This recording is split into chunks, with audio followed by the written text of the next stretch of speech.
على رسوله الكريم أما بعد इलाही दे मुझे दर्ज तकल्लुम मेरी आवाज़ को तू रोशनी दे मुझे अफ़कर सौले अता कर तू मेरी तकरीर को तू रोशनी दे दुनिया मुनज़्ज़म मक्तबेर पक्ष থেকে আয়োজিত সভা প্রাঙ্গণে দূর দূরান্ত থেকে আগত সমস্ত অতিথিগণ এবং ভাতৃবৃন্দ সকলকে জানাই সালাম ও শুভেচ্ছা এবং আন্তরিক ভালোবাসা।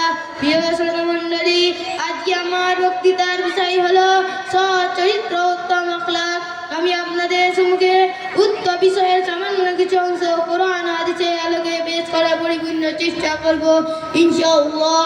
ইংরেজিতে একটি প্রবাদ আছে, money lost is nothing lost, health lost is something lost, character lost is everything lost. যার অর্থ হলো মানুষের সম্পদ হারানো তেমন কোনো বড় বিষয় নয়, কারণ হলো সামান্য কিছু পরিশ্রমে হারানো সম্পদ ফিরে পেতে পারে এবং স্বাস্থ্যের আংশিক ক্ষতি সেটাও চিকিৎসার বিনিময়ে অথবা পুষ্টিকর খাদ্যের মাধ্যমে ফিরিয়ে আনা যেতে পারে। কিন্তু যদি কারো চরিত্র খারাপ হয়ে পড়ে, সে যদি চরিত্রহীন হয়ে পড়ে, সে যেন সব কিছুই হারিয়ে ফেলল, যা আর কখনো ফিরাও সম্ভব নয়। চিরাদর্শের প্রতি মহান চরিত্রের অধিকারী হযরত মুহাম্মদ সাল্লাল্লাহু আলাইহি ওয়াসাল্লাম ঘোষণা দিয়েছেন, ইন্না খিয়ারাকুম আহসানুকুম আখলাকান, তোমাদের মধ্যে সেই সর্বোত্তম যার চরিত্র সর্বোত্তম। বাস্তবিক চরিত্র উত্তম ব্যবহার একটি আকর্ষণীয় চুম্বকের নেই, যা সমস্ত মানুষের হৃদয় ও মনকে কেড়ে নেয়, মানুষকে অমানবিকতার অন্ধকার থেকে মানবিকতার আলো দেখায়, পশুত্ব থেকে মনুষ্যত্বের পরিচয় করায়, মানুষকে মনুষ্য পরিচয় করায়। এটি এমন একটি পরশ পাথরের নেই যার স্পর্শে মানুষের অন্তরের কথা সোনার রূপে পরিবর্তন হয়। এটি এমন একটি গুণ যা জীবনের চরম শত্রুকে পরম মিত্রে পরিবর্তন করে, কলহ বিবাদকে দূর করে নিয়ে আসে শান্তি ও কোলাহল।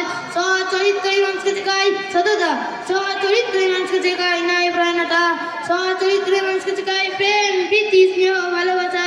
সম্মানীয় সুধী, উত্তম চরিত্রের মাধ্যমে মানুষ সর্বাধিক জান্নাতে প্রবেশ করতে পারে। উত্তম চরিত্রের মাধ্যমে মানুষ একজন রোজাদার ও নামাজীর মর্যাদার অধিকারী হতে পারে।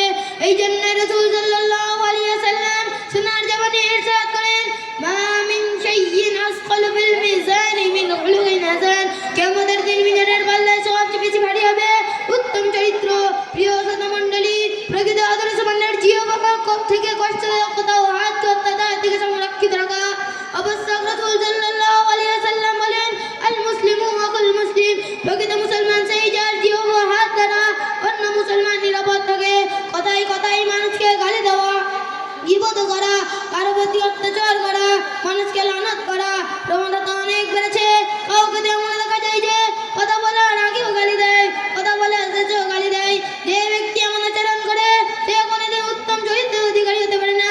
উত্তম চরিত্রের প্রথম ধাপ হলো মানুষের কথা ও কাজ দ্বারা কষ্ট দেওয়া থেকে বিরত থাকা। উত্তম চরিত্রের দ্বিতীয় ধাপ হলো মানুষের সাথে সৎ আচরণ করা এবং তার সাহায্য ও সহযোগিতা করা। উত্তম চরিত্রের তৃতীয় ধাপ হলো মানুষের সামনে উৎফুল্ল থাকা এবং হাস্যমুখ তাদের সাথে কথা বলা। নবী সাল্লাল্লাহু আলাইহি ওয়াসাল্লাম মানুষের সামনে হাস্যোজ্জ্বল থাকে এবং হাসিখুশি থাকে সৎকা বলেছেন।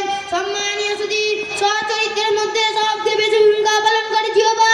যদি আমরা ভালো কথা বলি, মানুষ আমাদের নিকটে হবে, আর যদি আমরা খারাপ কথা বলি, মানুষ আমাদের থেকে দূরে চলে যাবে। পবিত্র কোরআন আল্লাহ তাআলা বলেন, ওয়ালাউ কুনতা ফাজ্জান গালিজাল কলবি লামফাজ্জু মিন হাওলিক। আল্লাহ তাআলা নবী সাল্লাল্লাহু আলাইহি ওয়াসাল্লামের মাধ্যমে আমাদেরকে শিক্ষা দিয়েছেন, যদি আমাদের অন্তর শক্ত হয় এবং মাতাশালী নয়, মানুষ আমাদের থেকে দূরে চলে যাবে, মানুষের অন্তরে আমাদের ঘৃণা জন্ম নেবে। সৎ চরিত্র এমনটি হাতিয়ার যা দ্বারা বিনা রক্তপাতে, বিনা সংগ্রামে, বিনা খরচে মানুষকে পরম মিত্রে পরিবর্তন করা হয়।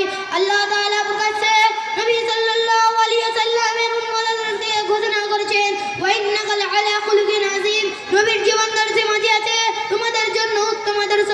আসুন আমরা সবাই চাই নবী সাল্লাল্লাহু আলাইহি ওয়াসাল্লামের উম্মতদেরকে নিজেদের জীবনকে সুন্দর ফুলের ন্যায় ও পূর্ণিমার হাস্যময় চন্দ্রের মতো মনোরম করে তুলি।